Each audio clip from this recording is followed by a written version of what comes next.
Jika menghilangkan perasaan semudah membalikan tangan, maka aku akan siap mencintai meski patah hati beribu kali. Tapi masalahnya, menghilangkan perasaan tidak sesederhana itu. Pukul 10, aku naik ke lantai atas untuk sholat duha karena meeting jam 11. Jadi masih ada waktu 1 jam untuk mencari pahala. Setelah mendengar ucapanku tadi, yakni hanya diam tidak merespon, lantas pamit ke ruangannya karena alasan banyak pekerjaan. Aku bukannya mengingatkan karena merasa diri sudah paling baik, bukan. Tapi karena manusia itu makhluk pelupa, jadi harus sering diingatkan. Tapi ya, mungkin Yani mengatakan aku sok atau merasa paling tahu. 1 jam setelahnya, meeting dengan Aditama Group berjalan dengan lancar. Walau Kak Arlan benar-benar tidak bisa menyembunyikan rasa lelahnya. Tapi bukan Arlan Abigari Gasal namanya jika tidak bisa tetap profesional. Kami salat zuhur di masjid terdekat karena jarak Gambir dengan Jakpus 3 km dan hanya memakan waktu 8 menit. Sholatku jadi tidak merasa diburu-buru. Di saat aku tengah melipat mukena, mata aku melihat mobil Nasran tengah terparkir di pinggir jalan masjid. Kali ini aku jamin tidak salah melihat, itu benar-benar dia. Apa malam itu juga dia? Tapi apa yang dilakukan di sini? Apa ingin mengobong masjid? Karena menganggap kalau Islam adalah radikal. Secara kan dia pria tak punya organ hati. Dalam 2 dekade ini, Islam dicap sebagai agama intoleran dan radikal, bahkan kerap dikaitkan dengan terorisme, terutama di negara-negara barat. Banyak aksi bullying dilakukan terhadap muslim, terutama di barat. Korbannya seringkali para imigran dari Timur Tengah. Padahal mengaitkan Islam dengan terorisme, radikalisme, intoleran dan lainnya 1000% sangat keliru. Ada sejumlah kesaksian dari orang-orang yang dulunya pembenci Islam akut ini.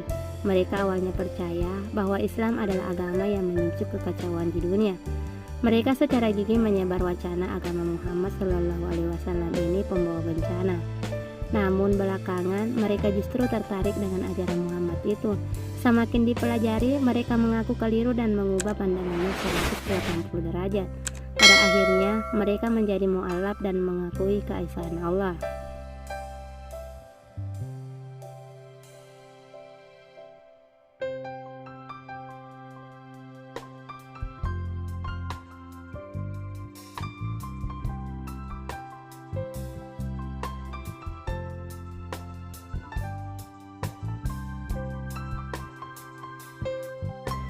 Dia bahkan melakukan ibadah haji untuk pertama kalinya 9 bulan setelah mengucap syahadat.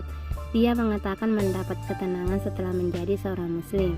Dari tadol menjadi seorang muslim menjadi gaung besar di media-media barat kala itu.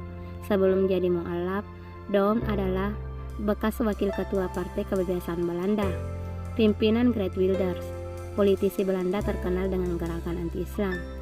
Namun setelah mempelajari Islam, Don akhirnya memutuskan untuk menjadi mu'alaf. Dia bersyahadat di akun Twitter miliknya dengan menggunakan bahasa Arab dan mengejutkan semua orang. Bagaimana jika hal itu juga terjadi pada Nasran? Kataku bergeming tanpa sadar. Setelah mengetahui bahwa yang kukatakan adalah sebuah kekeliruan yang sangat besar, aku beristighfar berulang kali. Sangat tidak bermanfaat. Namun setelah banyak para jamaah sholat zuhur yang keluar, Nasran pun pergi meninggalkan masjid. Still a big question. Kenapa dia selalu ke masjid saat azan dan pergi begitu saja ketika para jamaah sudah selesai sholat? Alda, jangan lupa buat mom tentang hasil rapat tadi, antar ke meja saya, kata Kak Arlan. Aku hanya mengangguk dan kembali ke ruangan. Baik Pak. Waktu yang muncul di pojok kanan layar PC sudah menunjukkan pukul 5 sore. Kantor mulai terasa hening karena beberapa orang sudah pulang sejak tadi. Warna jingga mulai menyeruak dari sela-sela jendela, menghasilkan garis-garis di lantai. Aku bisa melihat betapa penatnya jalanan kota Jakarta dari tempat aku berada saat ini. Aku mulai menyusun minutes of meeting atau dokumen yang berisi mengenai kesepakatan yang telah diputuskan dalam meeting tadi. Meski catatanku tidak lengkap, tanganku yang bergerak menekan tombol-tombol keyboard itu sesekali terhenti ketika memikirkan tentang Nasran tadi. Bagaimana jika Nasram mentap masuk Islam? Bukankah hidayah bisa datang kapan saja? Aku teringat satu kisah tentang seorang mu'alaf bernama Daniel Streich. Ia merupakan anggota Partai Rakyat Swiss. Dulu Daniel ini merupakan pembenci Islam yang tenar. Ia sangat menentang keras pembangunan masjid di negaranya sejak 1990-an. Situs Islam islamicbulletin.com melaporkan Streich penganut Kristen taat. Dia dibesarkan dengan ajaran Kristiani dan semasa kecil pernah bercita-cita menjadi pastor. Namun ketika remaja niatnya berubah. Ia mulai gemar berpolitik tanpa ragu, terjun langsung menjadi anggota partai ternama di Swiss. SPP merupakan bukan partai sembarangan. Di dalamnya terdiri dari cendekia, ilmuwan, pelajar, dan pegiat bukan dari kalangan muslim.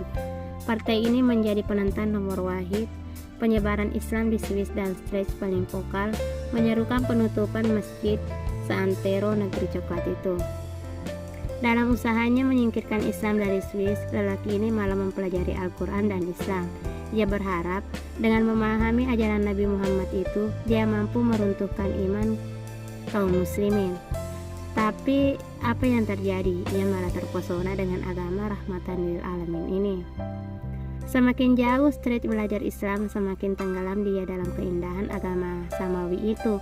Dia akhirnya menjadi mu'alaf 10 tahun lalu. Aku juga ingat kata-katanya yang luar biasa. Banyak perbedaan saya dapatkan ketika mempelajari Islam. Agama ini memberikan saya jawaban logis atas pertanyaan hidup penting dan tidak saya temukan di agama saya, kata Daniel Streich. Sedetik kemudian aku terperanjat kaget ketika lampu ruanganku tiba-tiba menyala. Masalahnya, lampu itu menggunakan sensor gerak yang otomatis akan menyala ketika ada orang yang masuk. Ditambah aku terlalu fokus menatap layar komputer sampai aku tidak sadar kalau suasana sudah gelap.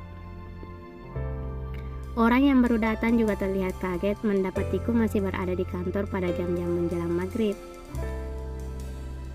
Kakak nggak minta kamu buat overtime hari ini kan? Why are you still here? Tanya Kak Arlan dengan nada serak. Saya lagi nyusu mom pak, jawabku.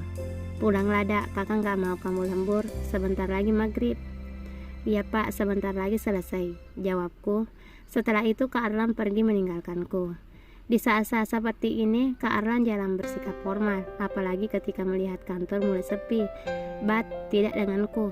Selama masih ada di kantor, aku akan tetap bersikap wajar antara atasan dan bawahan. Mom yang sudah kususun selesai, tepat 15 menit menjelang azan maghrib berkumandang. Aku bergegas mengirimkannya pada email Kak Arlan, lalu memindahkan beberapa file yang kubutuhkan ke flashdiskku.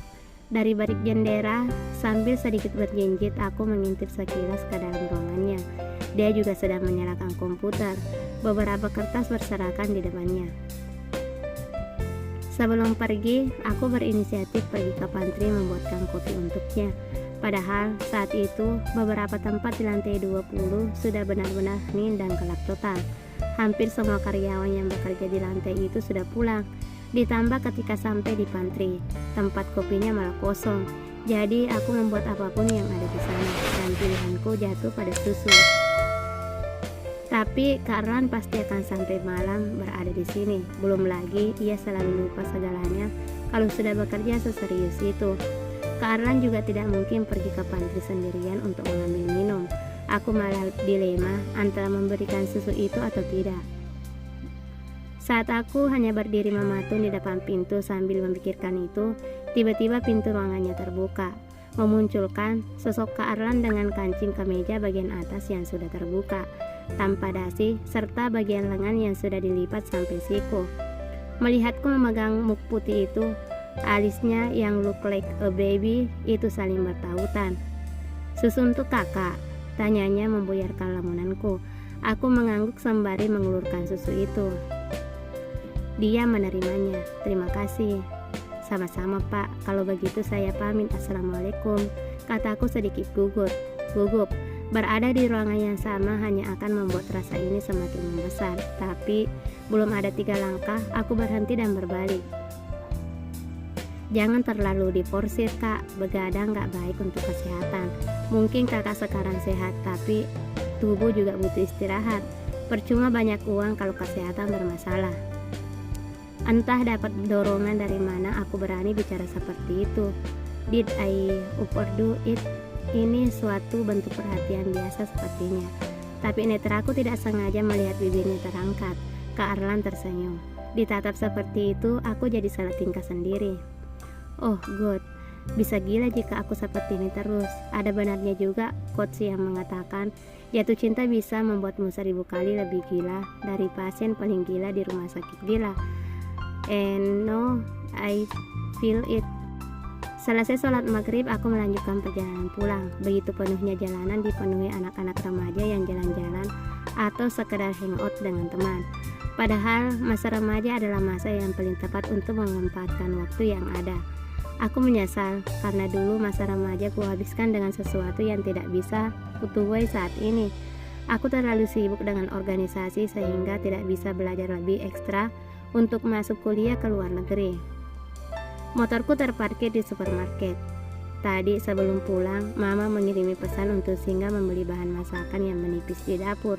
Saat aku berada di bagian bumbu, mataku menangkap sosok wanita yang samar ku kenali. Ah ya, aku ingat, dia perempuan yang mencoba menggoda Nasran waktu itu. Mata kami bertemu, dia tampak terkejut dan melangkah mendekatiku dengan tatapan tidak sukanya. Aku jadi was-was sendiri. Senang bertemu denganmu lagi, perusak hubungan orang, katanya menekan kata di akhir. Lo tahu, malam itu adalah malam yang paling pas untuk gue bisa dapetin Ataya seutuhnya. Tapi apa, lo hancurin dan bawa dia pergi. Lo perempuan brengek yang pernah gue tahu. Lo hancurin semuanya, petiknya menjerit. Bukan Alda jika nyali langsung menciut. Aku menatapnya balik tanpa gentar sedikit pun. Tapi sesuatu di luar dugaan terjadi. Tangan wanita itu melayang hendak menamparku. Tapi tanganku kesulitan untuk menangkis karena membawa bahan belanjaan. Aku menutup mata kuat-kuat, pasrah dengan apapun yang akan dia lakukan. Tapi 3 detik berlalu, aku tidak merasakan apapun di pipiku. Saat aku mendongak, tangan itu hanya mengudara bersamaan dengan tangan kokoh yang menahannya dengan kuat. Aku dan perempuan itu terkejut bukan main ketika melihat siapa laki-laki itu.